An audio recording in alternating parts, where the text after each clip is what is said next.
오늘은 성탄 시기를 마치고 연중 시기에 맞이한 첫 번째 주일인 연중 제2주일입니다. 연중 시기는 예수님의 공생활 기간 동안의 행적과 말씀을 차분히 묵상하는 시기입니다. 그래서 전례 색도 휴식을 뜻하는 녹색입니다. 오늘 1독서와 2독서는 모두 하느님께 선택받은 사람이 가져야 할 자부심을 일깨워 줍니다.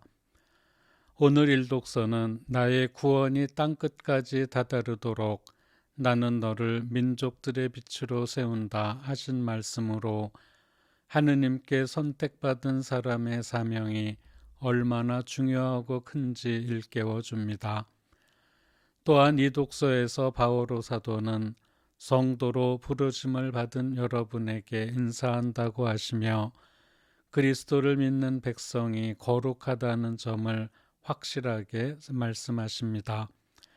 곧 세례성사로 하느님의 자녀가 된 그리스도인은 그 자체로 하느님의 거룩한 백성이 된 것이고 자신의 주위에 하느님의 구원을 전파할 책임과 권리가 있다는 뜻입니다.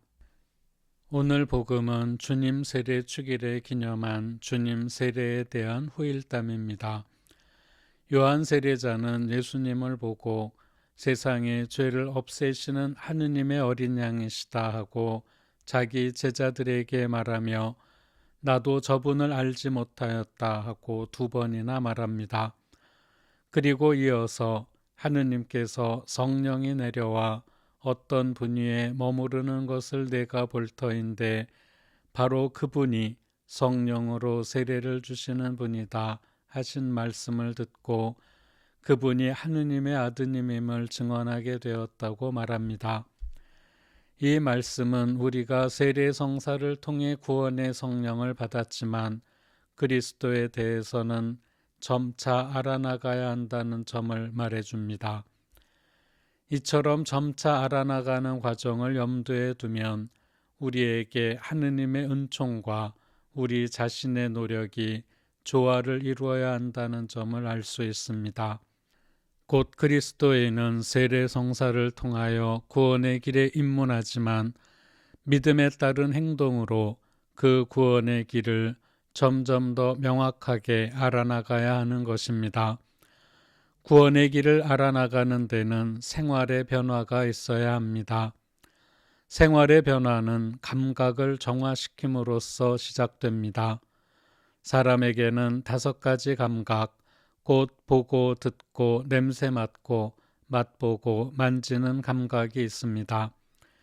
그런데 감각의 특징은 만족할 줄 모른다는 데 있습니다. 곧 항상 더 큰 감각의 만족을 원한다는 것입니다.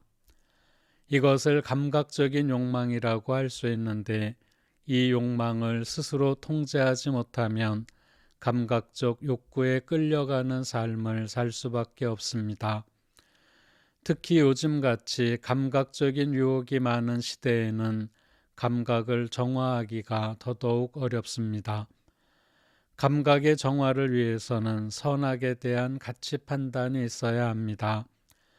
해서는 안 되는 것과 할 수는 있지만 하지 않으면 더 좋은 것, 그리고 꼭 해야 하는 일에 대한 우선순위가 분명해야 한다는 말씀입니다. 욕망의 충족을 우선시하는 오늘날의 상업자본주의는 선악에 대한 기준보다는 우리 자신의 욕망을 먼저 채우라고 여러 가지 수단을 통해 우리를 강요합니다. 우리 주위에 넘쳐나는 광고가 그런 대표적인 수단입니다.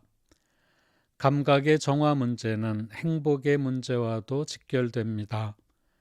욕망이라는 그릇의 크기가 클 때는 아무리 그 그릇을 채워 넣어도 행복을 느낄 수 없습니다. 그러나 욕망이라는 그릇의 크기를 줄일수록 작은 일에서 행복을 느낄 수 있습니다. 교회가 전통적으로 유지해오는 금육과 금식은 욕망이라는 그릇의 크기를 줄이는 대표적인 수단입니다.